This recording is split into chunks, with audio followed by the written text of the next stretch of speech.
sexy talk right there into What's the mic there? poppin'? Yeah, I So can I was out start in the over. hallway talking to your manager, and I told him that I have been knowing about you for some time, but I kind of felt kind of like away because people kept mentioning you to me as your new name. Yeah. But you were going as Breezy Lovejoy before. Mm-hmm. So, actually Carrie Colbert, who is like a big time What up? 805 What up, person. boy? Yeah. Yeah. Love Carrie. Yeah.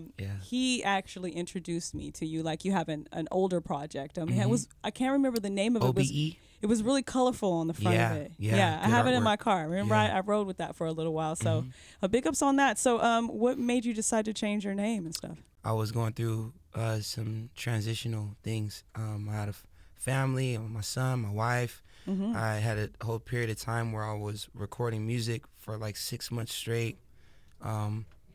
And prior to that, I've been in LA and here as Breezy Lovejoy and just grinding it out and playing shows and putting out material. Right. I don't know. I kind of felt like, nobody was listening or I wasn't connecting. Mm-hmm.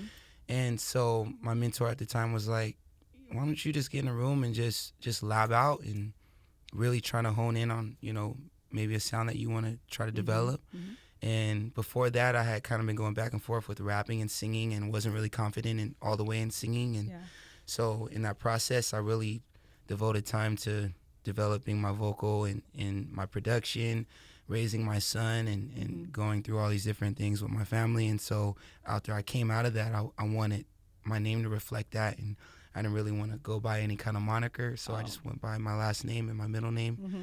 And that was it, So it's like a kind of like a rebirth for you. Yeah, then. yeah, a rebirth. real rebirth process. So the thing that stands out in my mind is that you play your own instruments. Yeah. Basically. So you are a drummer and you rap sing while you are drumming. Yeah. Yeah. Amazing. Yep, yep. Where are you from originally? You from Oxnard? Yeah, I was born in Oxnard, and then I grew up in Ventura County.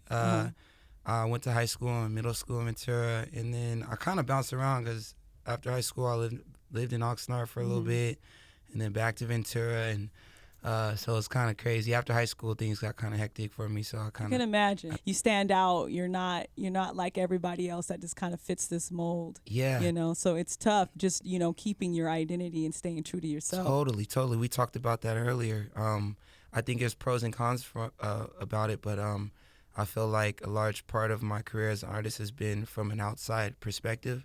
And growing up in 805, I think, people weren't always just keen to it and they didn't really understand, Yeah, because your style is not typical. It's not like it wasn't so underground and it wasn't so like, mainstream. Yeah. So it was just kind of hard to get a grasp. And then when I went to LA, it was the same thing. I went, it's just more people. So it was like people just, I was always kind of this outsider, looking at, what was going on. And so I always had a different perspective and I played the instrument. So I think it worked out in the long run. And what I'm seeing now is I'm connecting with more people that understand that element of my music. Of making real music. Right. So where did you start playing the drums? Where did that come from? I started playing drums in church. What church did you go to? I went to St. Paul. St. Paul Baptist Church. Yep, I'm a member there as well. Oh, word? Wow. Yes, yes.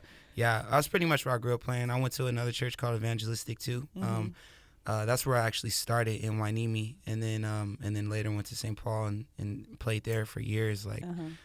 So that's where I started, man. Like, that's where I learned probably the most, as far as being a musician and listening and learning how to play with other musicians and learning how to play with vocalists and even learning how to play actually with the preacher. Yeah, exactly. Yeah. To play off him too. Yeah. It's all energy and listening and being a sense of awareness is I feel like you develop that in a Baptist church. I'm sorry, how do you pronounce your new name? Yes.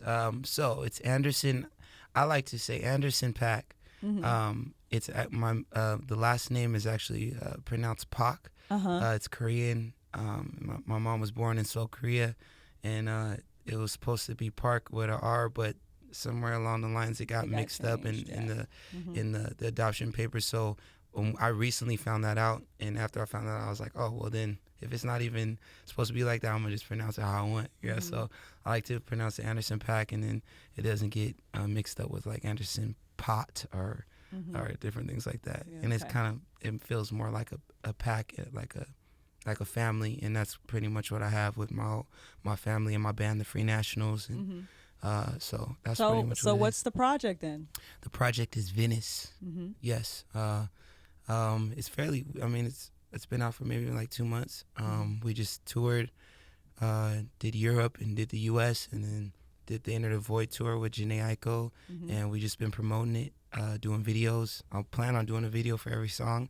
All right. It was produced by Low Def, and very talented producer, and we pretty much, did the whole thing together. And there's other producers, Toki Monster, DK, DJ Nobody. Hopefully I'm not leaving out anybody. And many more. Many more, yeah. But Venice is the project, and it's And where can people get that then? Venice is found on iTunes, Amazon. It's gonna be at the Swalt Meet. Well, the one in Oxnard had burnt down at that time. It burnt down. Remember the indoor swap meet? They don't have it anymore. That's right. They finally tore it to the ground. It'll be at Salzer's pretty soon. I'm actually gonna be doing an in-store over there pretty soon. We'll have the date pretty soon, but it'll be at little mom and pops, and it's on SoundCloud if you want to stream it. It's on Spotify. It's everywhere you need to be. All right. Well, thank you, Anderson. Thank you. Appreciate it. Cool. Somebody patient. I wanna go peace.